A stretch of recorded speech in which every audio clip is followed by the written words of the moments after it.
Hi guys, welcome. This is your Sameer Kohli sir with another lecture of the topic called life process. Life process लंबा chapter है.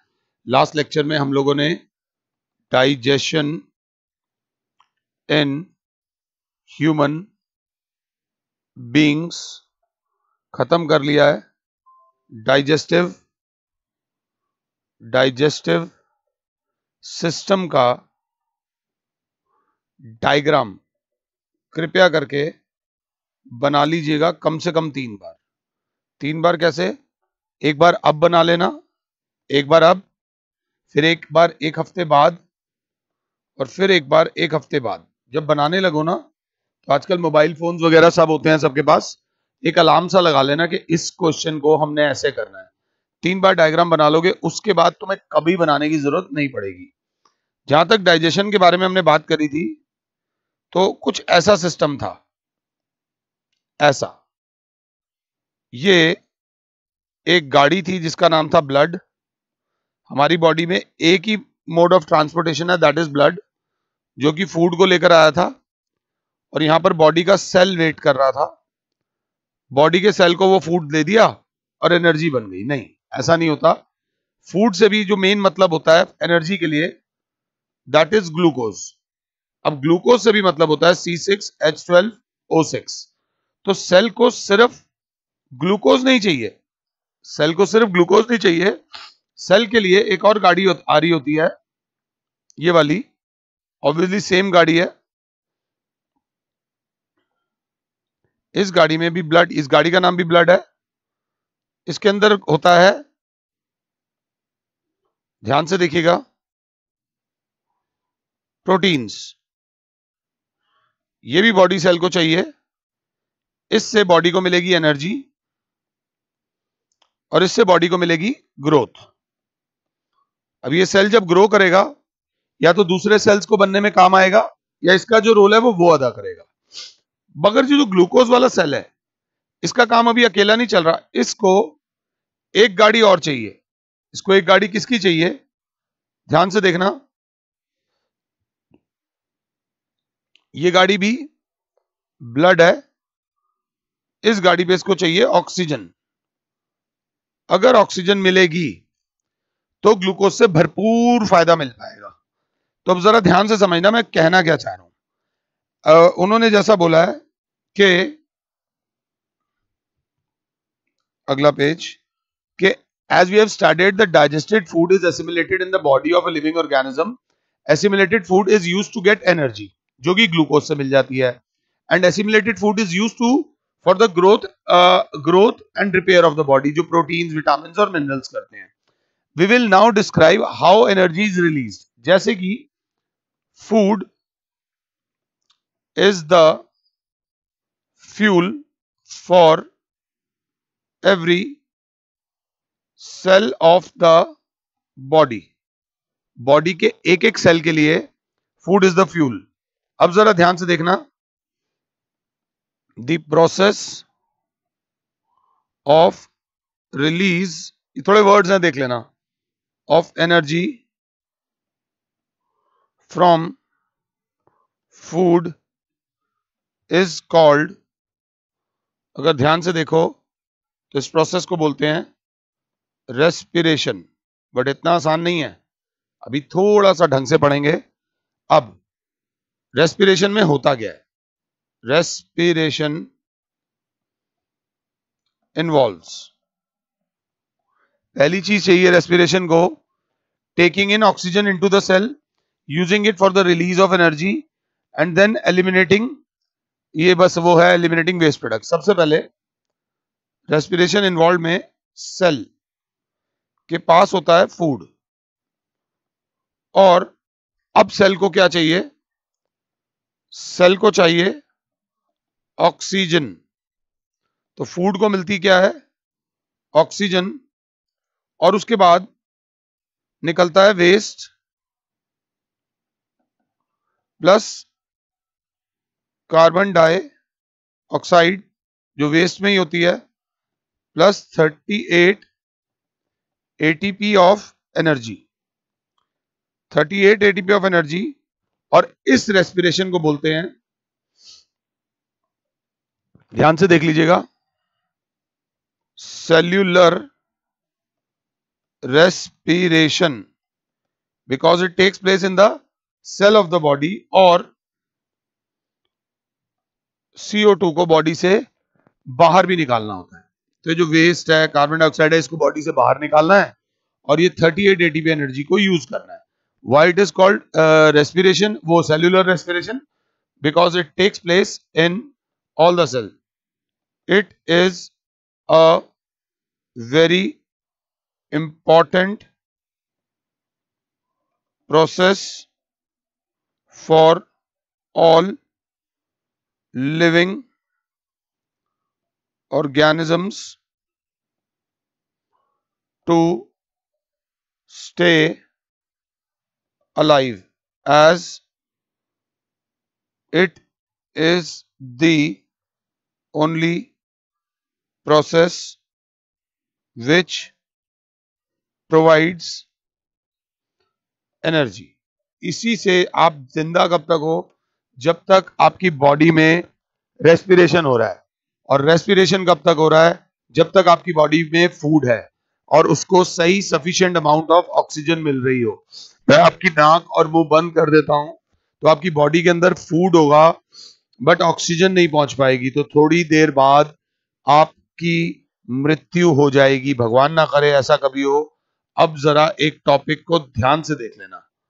एक होता है breathing में कुछ कर दो, ब्रीदिंग में कुछ कर दो तो जो प्रोसेस होती है दैट इज कॉल्ड रेस्पिरेशन। ध्यान से देखिएगा प्लीज, अगर साथ हो तो। मैं अभी आपको समझाता हूं व्हाट इज ब्रीदिंग। ब्रीदिंग में क्या होता है, सांस ली, ऑक्सीजन दी, किसको, सेल्स को, सेल्स को ऑक्सीजन मिली,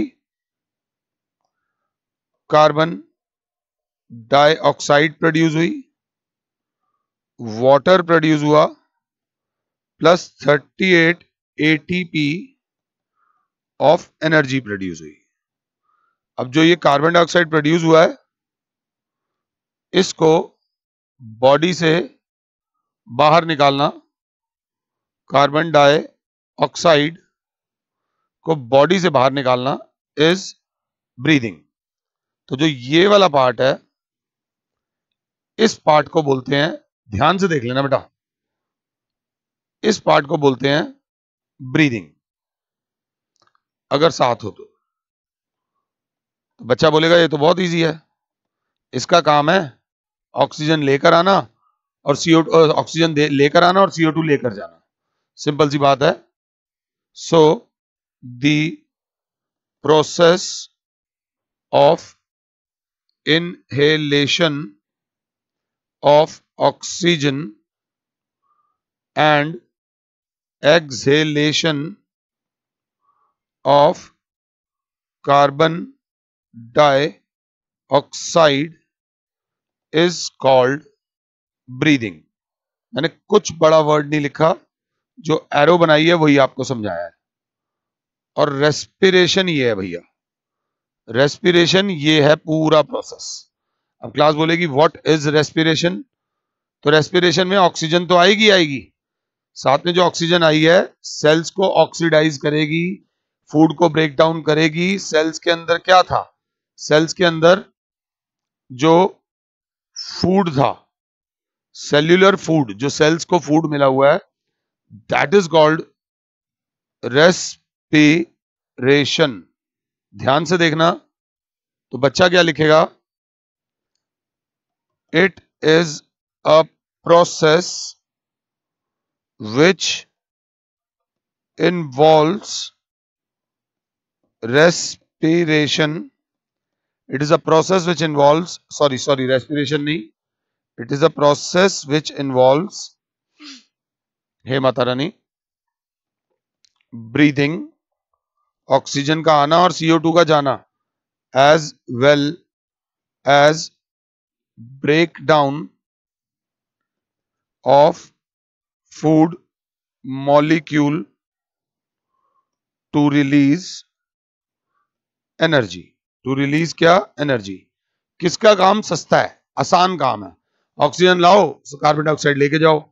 तो it is a simple process. ये इतना सिंपल नहीं है। यहां पर ऑक्सीजन आएगी, खाने के साथ रिएक्ट करेगी, खाना टूटेगा, एनर्जी निकलेगी। It is a complex process. तीसरा बच्चा बोलेगा it is a physical process. Physical मतलब ये ऑक्सीजन का आना, CO2 का जाना, बॉडी का सिर्फ फिजिकल पार्ट हिलता है इसमें। It is a physical process. इसके आगे लिखोगे it is a physical as well as biochemical process. Biochemical process, physical के साथ साथ बॉडी के अंदर केमिकल रिएक्शंस भी होते हैं।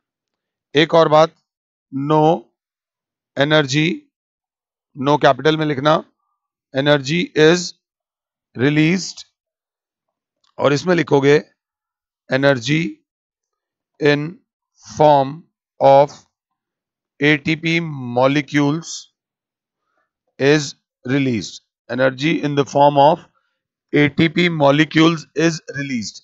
कभी मेरे को मौका मिला पेपर बनाने का तो मैं गारंटी देता हूं मैं पेपर में ये वाले क्वेश्चन जरूर डालूंगा। What is the difference between breathing and respiration? School के एग्जाम में जरूर पूछा जाता है। मैंने 4 पॉइंट्स बताए हैं। एक पॉइंट आप बुक से देखकर खुद से ढूंढना। अगर वो पॉइंट ढूंढ लो तो मेरा फोन नंबर है 9818311846। उस पे आप मुझे जरूर जरूर बताना वो एक पॉइंट क्या है। ध्यान से। अगला, अब जरा ध्यान से देखना। How is energy release during respiration stored? तो the energy release in the respiration is stored in the form of ATP molecules, जो हमने पहले भी पढ़ा हुआ है। ATP molecules which are rich in energy, और हमने ये भी पढ़ा हुआ है कि ADP is low in energy, जिससे को इनऑर्गेनिक फॉस्फेट मिलता है तो ATP बन जाता है, और जब ATP टूटता है तो ADP बन जाता है, प्लस इनऑर्गेनिक फॉस्फेट निकलता है, साथ में बॉडी को मिलती है एनर्जी। जो खाली पर्स है वो ADP है, जो पैसा है वो इनऑर्गेनिक फॉस्फेट है। ये भरा हुआ पर्स है। जब भरा हुआ पर्स खुलेगा, भरा हुआ पर्स जब खुलेगा तो खाली पर्स प्लस पैसा निकलेगा, और उस पैसे से मजा आएगा। जब पैसा इंसान खर्चता है तो वो सुख के लिए खर्चना चाहता है या दुख से बचने के लिए खर्चना चाहता है। So let's not get into this. अब जरा ध्यान से देखना, हमें जो चाहिए क्या वो तभी मिल जाता है? इतना आसान नहीं है। Mechanism of respiration.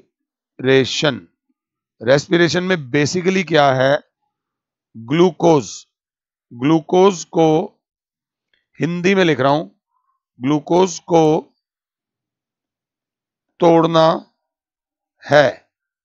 ग्लूकोज को तोड़ना है तो बच्चा बोलेगा with the help of oxygen. Glucose की बात करें तो C6H12O6, it's a 6 carbon atom complex compound. ये कोई सीधा कंपाउंड नहीं है। अगर मैं अभी इसका स्ट्रक्चर बना दूं तो चक्कर आ जाएंगे। It's so tough. तो हमें ग्लूकोज को तोड़ना है ऑक्सीजन की मदद से। अब जरा ध्यान से, हमें जो चीज चाहिए तभी मिल जाए तो हमसे बड़ा राजा कौन है? राजा होता है वो जिसको जो चीज चाहिए तब मिल जाए। नहीं। तो ध्यान से, सबसे पहले जब रेस्पिरेशन होती है तो क्या होता है? सबसे पहले ऑक्सीजन का इंतजार किया जाता है। तब तक a molecule of glucose breaks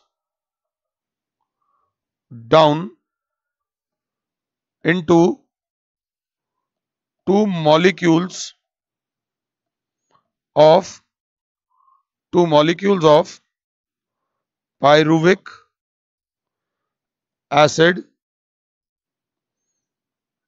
due to oxidation of glucose. ये वो वाली ऑक्सीडेशन नहीं है, ये जो प्रोसेस होती है ये विदाउट ऑक्सीजन होती है। ऑक्सीडेशन की डेफिनेशन आपने केमिकल रिएक्शन चैप्टर में मेरे साथ करी हुई है, उसमें इलेक्ट्रॉन्स का लॉस वाला है। No oxygen is required during this process. अभी आपको बता रहा हूं, वैसे ऐसा स्ट्रक्चर नहीं है ग्लूकोज का। ग्लूकोज के अंदर 6 कार्बन एटम है, तो उसको तोड़कर 2 कार्बन एटम वाले 3 कार्बन एटम वाले 2 मॉलिक्यूल्स में कन्वर्ट किया जाता है, that is called pyruvic acid. Pyruvic acid का स्ट्रक्चर दे रहा हूं, CH3C COOH और नीचे डबल O। एक वर्ड लिख रहा हूं जो मैं बिल्कुल अभी नहीं समझा रहा, ये पायरुविक एसिड का स्ट्रक्चर है और it is a ketonic carboxylic acid. ये मैं अभी नहीं समझा रहा, ये मैं आपको समझाऊंगा जब कार्बन एंड कंपाउंड्स आप लोग कर लोगे। तो फिलहाल ग्लूकोज का एक molecule 2 molecules of pyruvic acid में टूटता है, इस प्रोसेस को बोलते हैं ग्लाइकोलिसिस। ध्यान से देख लीजिएगा, this process is called glycolysis. इसके अंदर 2 पॉइंट्स और ध्यान से देख लेना, the breakdown of molecule of glucose into 2 molecules of pyruvic acid is called glycolysis। और इसमें याद रख लेना, नो ऑक्सीजन इज रिक्वायर्ड।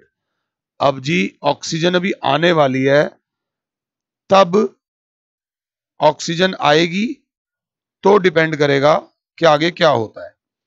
अब समझना, सपोज ऑक्सीजन नहीं आई, हर इंसान पढ़ाई क्यों करते हो? ताकि जॉब मिल जाए। पढ़ाई क्यों करते हो? ताकि जॉब मिल जाए। जॉब मिल जाएगी, मैं पढ़ लेता हूं, मेरी जॉब लग जाएगी, मैं पैसे कमा लूंगा, घर खरीद लूंगा, गाड़ियां खरीद लूंगा। बट क्या सब कुछ टाइम पे होता जाएगा? क्या पता तुम्हारी पढ़ाई हो गई और फिर जॉब ना मिले। फिर जॉब कैसे ना मिले? फिर बाई चांस ऐसा हो कि उस समय रिसेशन चल रहा हो। रिसेशन एक ऐसी प्रोसेस होती है जब जॉब्स कम होती है मार्केट में, तब आपको वेट करना पड़ेगा। अब इस केस में या तो आप घर बैठ जाना खाली, या फिर कम पैसे की जॉब कर लेना।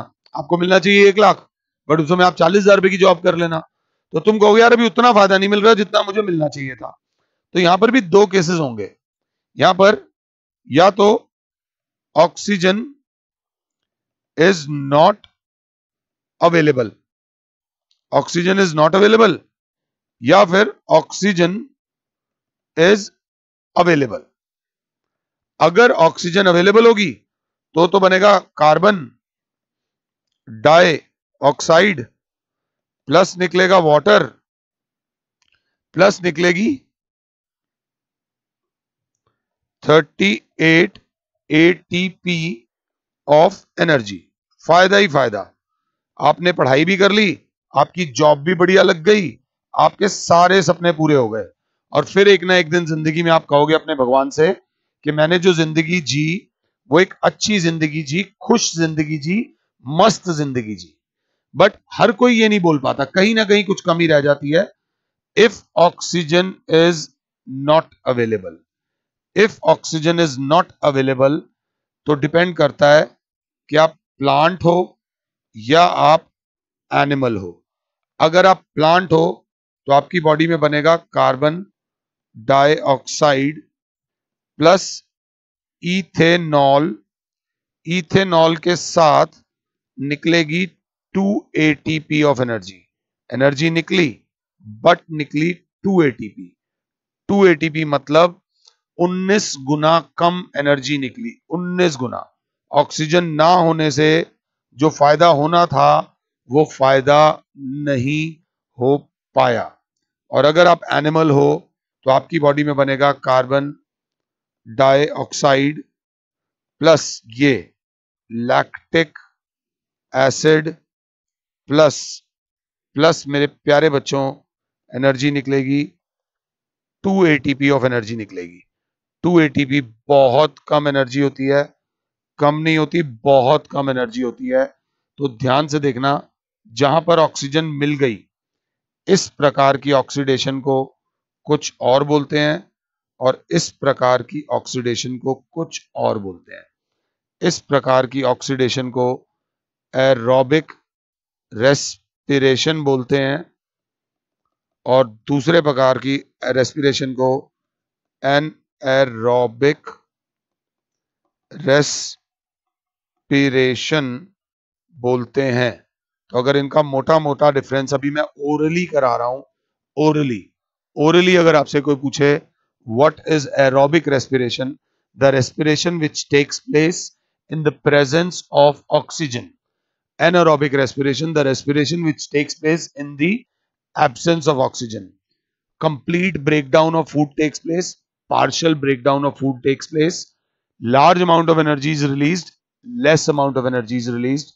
End products are carbon dioxide and water. End products are carbon dioxide, lactic acid, ethanol. ये याद रख लेना। बॉडी के लिए एरोबिक रेस्पिरेशन अच्छी होती है, तो फिर एनारोबिक रेस्पिरेशन करते क्यों है? एनारोबिक रेस्पिरेशन आमतौर पे कहां होती है? ड्यूरिंग विगरस फिजिकल एक्सरसाइज के दौरान।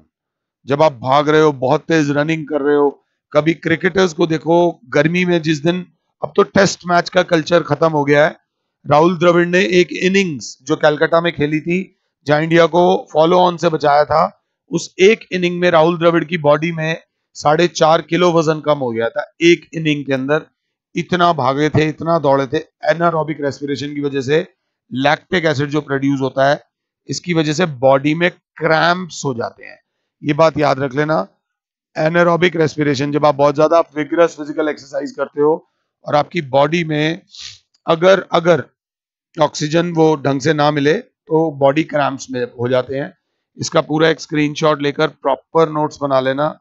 नेक्स्ट लेक्चर में मैं आपको एरोबिक रेस्पिरेशन और